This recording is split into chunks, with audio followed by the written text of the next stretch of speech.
Morning.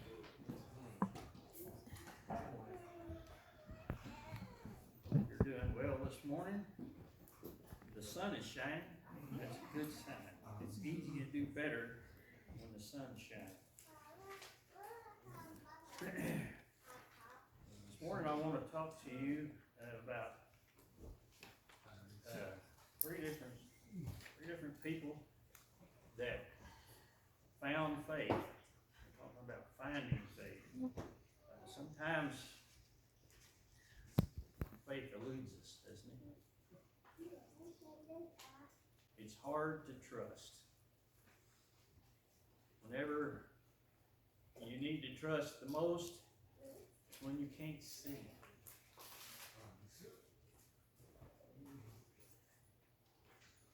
We'll start in Luke chapter 18. If you want to find that and read along, I'm just going to read the first 8 verses there, and we'll use that for our jumping off place.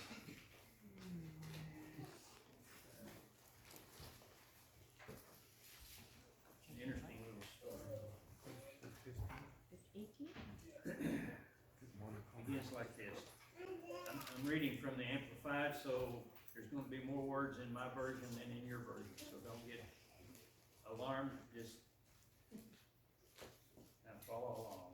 Also, Jesus told them a parable to the effect that they ought always to pray and to not turn coward and give up. He said, in a certain city there was a judge who neither reverenced God or feared God, nor respected or considered man.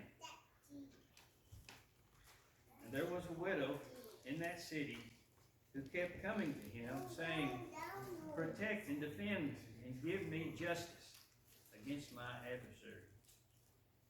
And for a time he would not.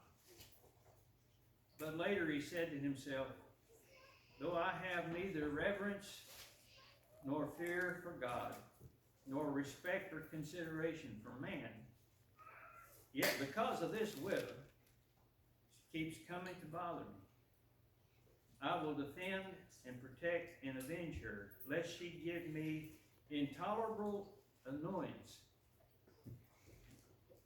and wear me out by her continual coming. Or at the last, I'm sorry, my eyes are having trouble here.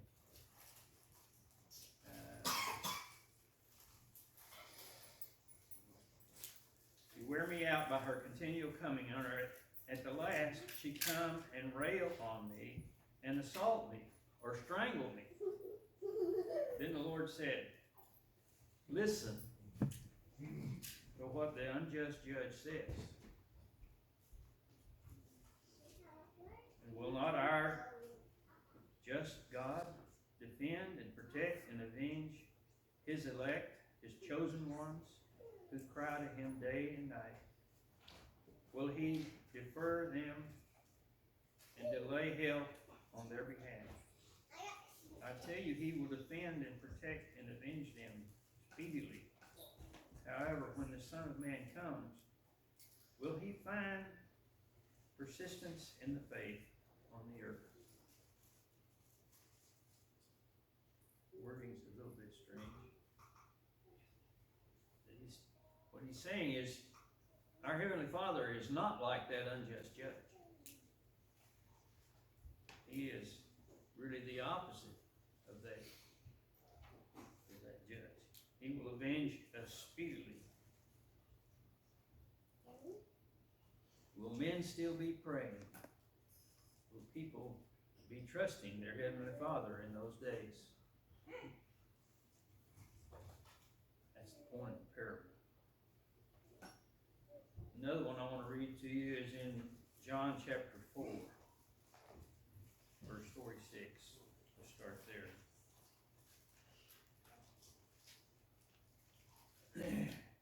So Jesus came again to Cana of Galilee, where he had turned the water into wine. And there was a certain royal official whose son was lying ill in Capernaum. Having heard that Jesus had come back from Judea into Galilee, he went away to meet him and began to beg him to come down and cure his son, for he was lying at the point of death. Then Jesus said to him, unless you see signs and miracles happen, you people never will believe. The king's officer pleaded with him, Sir, do come down at once before my little child is dead. And Jesus answered him, says, go in peace, your son will live. And the man put his trust in what Jesus said and started for home. Even as he was on the road going down, his servant met him and reported, saying, your son lives. So he asked them at what time he began to get better. And they said, yesterday, during the 7th hour, about 1 o'clock in the afternoon, the fever left him. Then the father knew that it was at the very same hour that Jesus had said to him, your son lives. And his entire family and household believed. They trusted and relied on Jesus.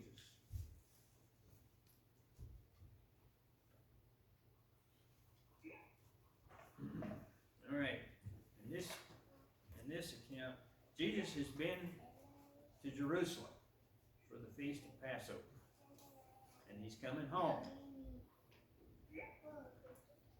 And he either has to go through Samaria, which is the center county, if you want to call it that, or the center part of Palestine.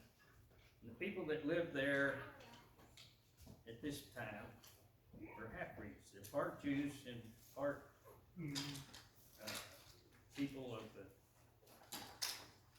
the world, I guess I would say it that way. They're not purebred Jews, okay? And the Jewish people really despised them. And so normally people would go across the Jordan River and go up north of Samaria, and then they would go back into Galilee. They would go that far out of their way. That was their normal pattern to avoid associating with the Samaritans. They were just nasty in their minds. Okay. He's on his way back, and he goes through Samaria, apparently just to meet the woman at Jacob's well. It's talked about there in John chapter 4. It doesn't say that specifically, except he did say before they left Jerusalem, I must go through Samaria. So he was on a mission to talk to this woman. And if you remember, he tells her about the living water he would give her. And her story is delightful to us because she already has 2 strikes against her. First of all, she's a woman. That was a mark against her. And then she was outcast, apparently. When Jesus, he sits down, it's midday, around noon, he sends his disciples into town, they're going to get some groceries. And she comes to draw water in the heat of the day, which is not normal. And you either come early in the morning or late in the evening, so it's not so hot. And she's there in the heat of the day.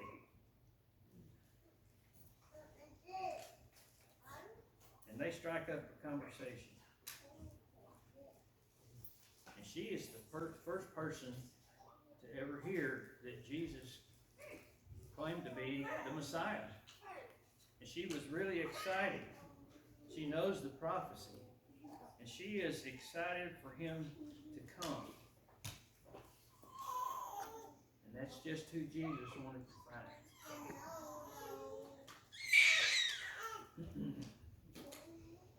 Jesus goes on from there to Cana, which is on up into Galilee, where he has friends. Especially, he was at a wedding feast there, and they ran out of wine, which was a major problem. And he changed the water into wine, and you know that story, or you can read it there.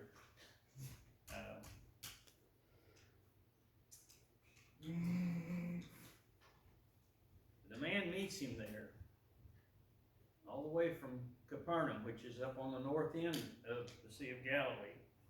So it's probably 20 or 25-mile hike just to get down to the town where Jesus is. But he's heard that he's coming, and he hunts him down. So I don't know whether somebody there knew that Jesus was going to go to Capernaum, or how he found him. It's not like it's just a little bitty town. Cana is fairly small, but Capernaum is a pretty good sized town. All right, anyway. This man's son is sick and close to death, it says. And the dad is desperate. Basically, he hunts Jesus down to beg him to heal his son. And apparently he was expecting Jesus to lay his hands on his son in order to heal him. So he was somewhat urgent in his request for Jesus to come. We would say he felt like he was working against the clock.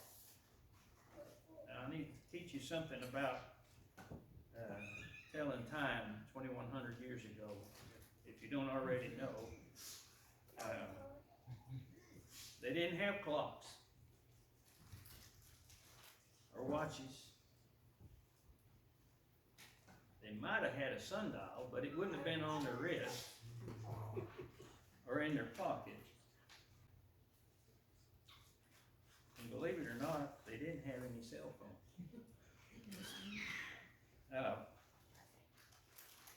Their daylight time was divided into 12 divisions. They call them hours, but they're not like you think of. It's not 60 minutes in their hours.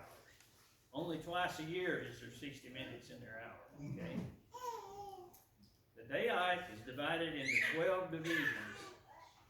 And the nighttime, the darkness, is divided into 12 divisions. And you know yourself, it changes every day just a little bit. So it's not ever, well, it's only twice a year, I guess you could say, twice a year that it is close to being even.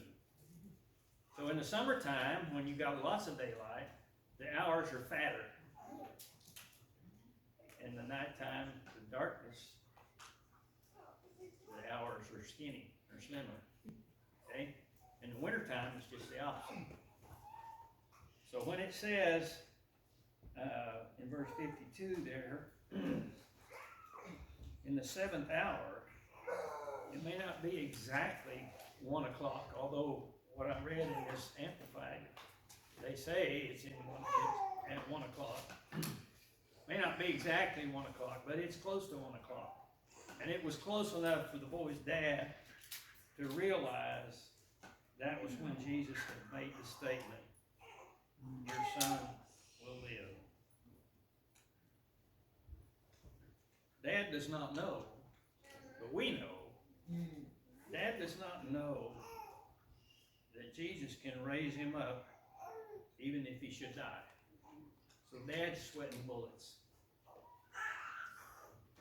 And some of you have been in that exact same position. You have a child or a neighbor that's a small child that's hurt or sick, and it's nip and tuck, whatever that means. It's nip and tuck. Your heart is in your throat, and you're helpless to do anything. You know what that's like. Dad is about to learn something about faith or trust. How much faith did Dad need for Jesus to heal him? A lot of people who sweat a lot of bullets about that. How much faith did Dad need? He needed just enough to turn and start for home. He didn't have to have a great amount of faith.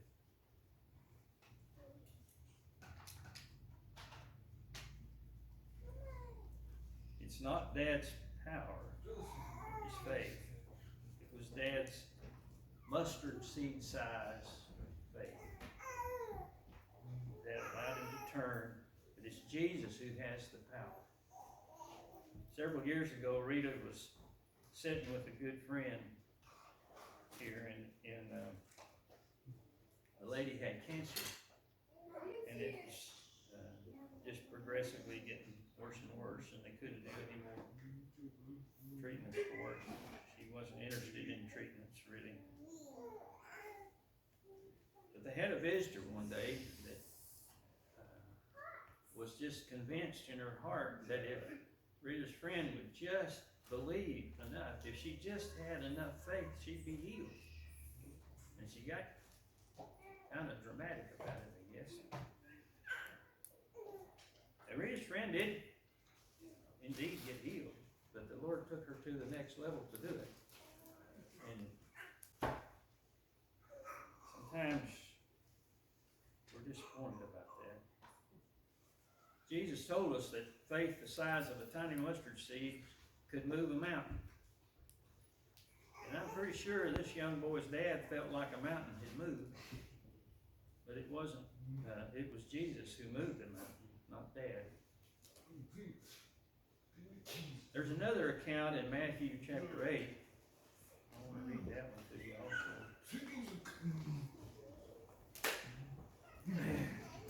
Happens in the same town, in fact.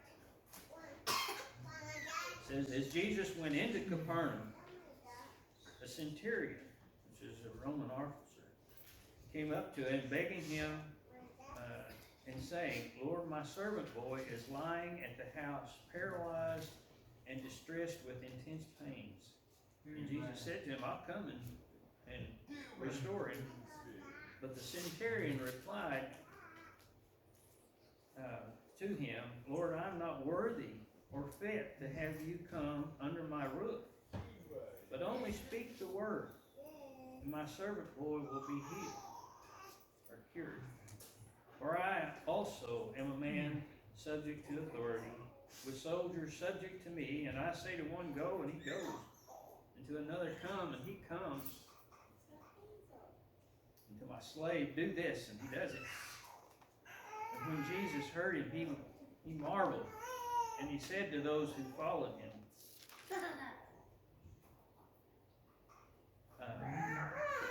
lots of words here, I'm trying to skip some. Truly I have not found so much faith as this with anyone in Israel. I tell you, many will come from east and west and sit at the table with Abraham, Isaac, and Jacob in the kingdom of heaven, while the sons and the heirs of the kingdom will be driven out.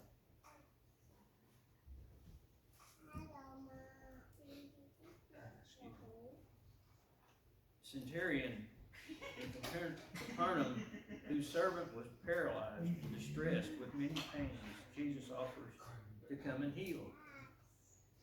And the soldier thinks himself not worthy for Jesus to be under his roof. He understood authority.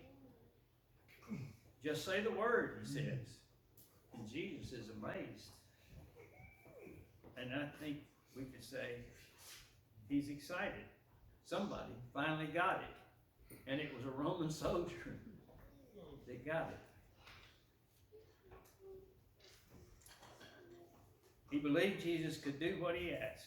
And if he was right, the time and the place did not matter.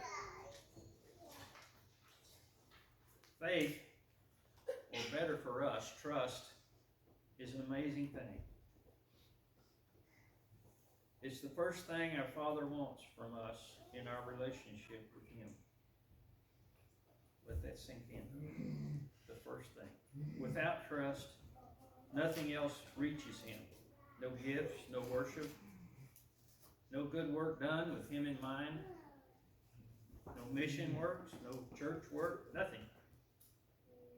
It takes our effort out of the picture and lets him be in control and receive all the praise. When we think about what Jesus has done for us, we naturally want to do something for him We appreciate what he has done, but he doesn't need anything we can do. He doesn't need anything we can do. We can only swallow our pride and gratefully accept and enjoy what he has done and will do for us.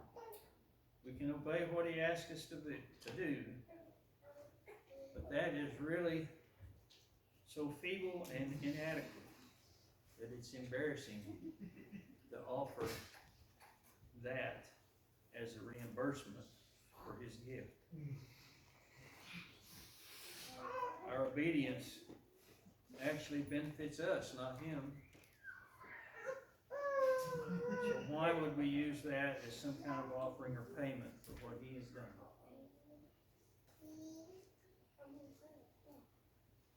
I encourage you to think of these things. Consider your response. What would you do? What could you do? Those are my thoughts for you this morning. I don't think you'll waste your time thinking about those things. If you have a need we can help you with, that we can pray with you about, we'll be tickled to death to do that. You will just let us know. Come while you stand and sing. We praise thee, O God.